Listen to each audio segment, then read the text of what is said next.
Hey, is this thing on? I'm not used to doing this. I'm out of practice. Hi everybody, Saw Surgeon here. This is a thank you video. Thank you for everybody who has subscribed. We have reached the 101 mark. Kelsil1 was my 101st subscriber. Billy LeCount, number 100, buddy. Thank you. Billy is a Buckenstock attendee and just fresh back from Buckenstock last weekend. Had a great time down there. I was not able to attend the whole deal. I really missed out, but yet I caught some of it, and I'm grateful for that. We had a good time, so thank you, Billy, for that. Bayou Country Power Saws. That's a pretty cool channel. First video I saw of his, I believe, was McCulloch History, and I really enjoyed that. That was great. Has some good stuff there, so thank you for your subscription. Adventure Roads. Adventure Roads, what I've seen so far is like motorcycle tourism. He had I think he was planting, what do you call it, foliage for deer hunting and whatnot. So that was a different twist on his videos, and it was good stuff. He's an interesting guy. Wayne Wango Weaver, another Buckenstock participant. We met last year. We both have the legendary McCulloch 1000s, and yeah, his runs a little better than mine does. I need to dust mine off and get it back out there, but thank you for your subscription there, Wayne. Monica Crow, thank you for your subscription. Keith Waite, thank you as well. Mr. Dozer Dennis, been to his channel before. He does instruction for youth, which I thought was really a neat idea. That I believe it's a high school program, and so he is an instructor for that, an experienced heavy equipment operator, drives semi-tractor with lowboy and moving equipment and whatnot, so pretty good variety on his channel there, so thank you, Mr. Dozer Dennis, I appreciate that. Louis McNeely.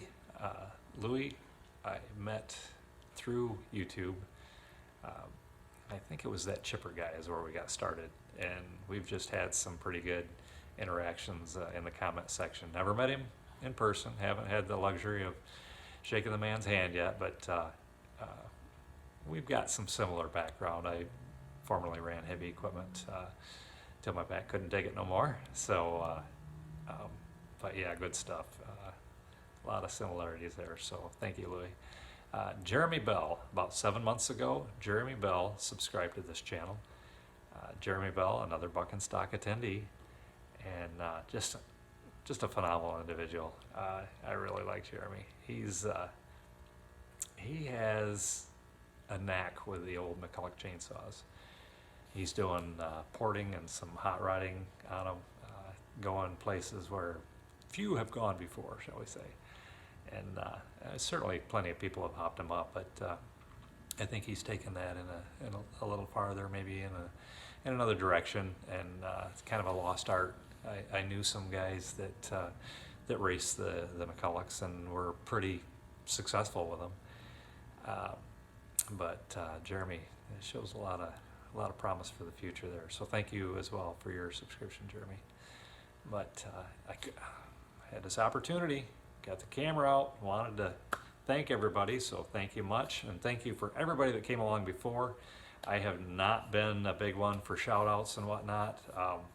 Not that I don't appreciate everybody, but just, I don't know, yeah, whatever, you know, not gonna make excuses. Reasons maybe, but not excuses. Not reasonable reasons, but okay, so another thing I thought, well, you know what, maybe if I get this out there that y'all might hold me accountable. I have some projects that need to be done, and they are projects that could be done in front of a camera. So let's start with the one that's been here longest. We're not going to put a date on it, because if the owner of this saw realizes how long this saw has been in my hands, his head might roll, so we don't really want that, but we're going to break it out here. Maybe he's even forgotten that he owns the saw. So Dolmar 5105. PS 5105. This saw had great promise out of the gate. A carver friend of mine bought it, starving carvist. Carving, you tend to scream them quite a bit, and those saws were set up to make a lot of power, partially through high RPMs. They ran a little faster than a lot of the fast saws, shall we say. And this was, I think, pre-rev limiter, so I think it kind of was hard on itself. So it had been plagued with ignition coil issues. It's had several coils done under warranty. I think the last one, I think they put a rev limiter in it, I'm not sure. It's had numerous carburetors put on it from warranty at the Dolmar dealer and whatnot. And finally, he got frustrated enough and he said no more, and so handed it to me and said, when you get a chance, go ahead. And I've dabbled with it a little bit, and I think I just need to do a vacuum and pressure test on the crankcase. I think we've got maybe a bearing or seal issue or both. So we'll get in there and see what's going on with that. But that one's been on the docket the longest. The next one, and not far behind that, Model 36 Husqvarna. Okay, so this one had sat with old fuel in it for numerous years, and the owner just handed it to me and said, see if it's worth fixing. And super clean saw. The fuel that was in it was pretty rough. The fuel lines that almost weren't in it, they were the vinyl lines, and they pretty well disintegrated. So first thing, we just harvested all that out of it, pulled the carburetor apart, cleaned everything thoroughly, put a kit in it, new lines and filter and whatnot, fresh fuel. Showed great promise, started right up. I thought we were really going wild with it. And then once it warmed up, it didn't want to run anymore. So I started tweaking on the jets, and we brought her back to life. But then once it cools down, then we've got to take her back down. So we've got to do some testing on that one too, because I think we've got some properties are changing as it warms up. So we've got to deal with that a little bit. Next one, my own personal saw. This is one of those, MS260 for a good deal. Yeah, it doesn't run, but who cares? It's clean, right? We can make it run.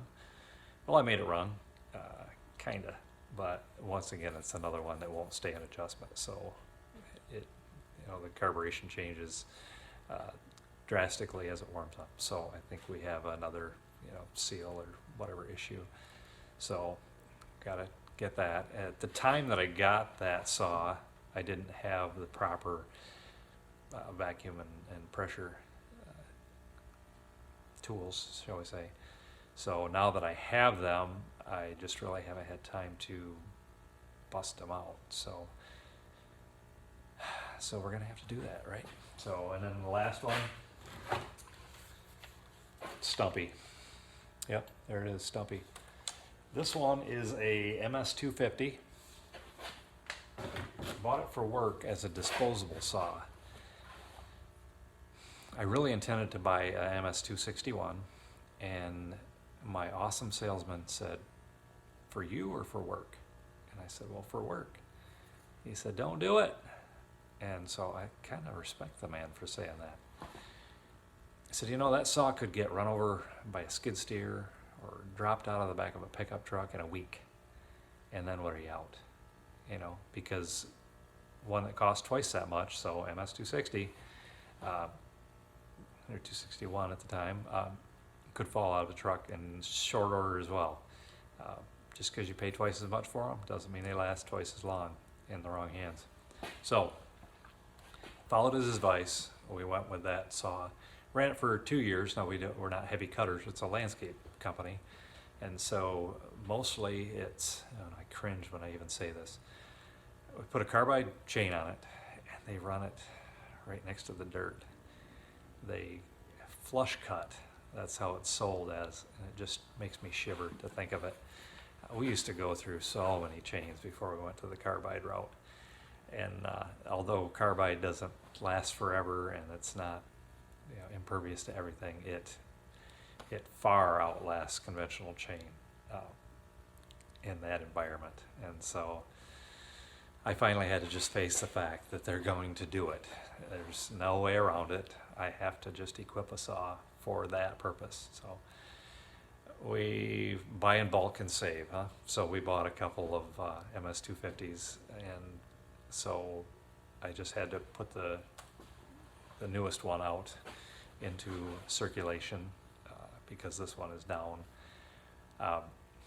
Not sure what's going on. I haven't had a chance to really look at it yet, but yeah, they don't get the best treatment in this environment. Too many different hands. For the most part here, everybody cares. They're conscientious as they can be, but maybe they don't really. They don't have the heart for the saw like some of us do. So yeah, they get abused. So I have no qualms. 2 years of this kind of use, probably 20 different people have run this saw in the time that it's been in service. So that's a lot to ask out of a $300, out of the $279 saw, something like that. So anyway, we will put a little time into it, but not much. I mean, it's a disposable saw. We got 2 years out of it. See what's left to it. So yeah, so we've got what 2 steels and 2 off-brands. I am a chameleon when it comes to power equipment. I'm the same way when it comes to trucks and whatnot. Everybody makes junk, believe it or not. Even the diehard Husqvarna fans, there are Husqvarnas that are junk. Diehard steel fans, yeah, I hate to tell you, got to break it to you, there's some steels out there that are junk. Everybody has made a bad machine at some point in time. Dodge, Chevy, Ford, you name it. Kenworth, Peterbilt, everybody's made a lemon somewhere down the line. So I don't put too much into the brand name, so to speak. Now the quality level or whatever, there's a degree sometimes of you get what you pay for, and so we're cool with this. This being a disposable saw, so be it. That's how we're gonna treat it. So we won't put too much time into repairing it. Time is money. I will be on the clock when I'm repairing that saw, and so that it has to be cost effective. So I'll have to figure out how much time is worth putting into it. By the time you put too many hours of labor and whatnot, it's just not cost effective, especially on a saw with as many hours as that likely has on it. So, but yeah, so that's what we're up to.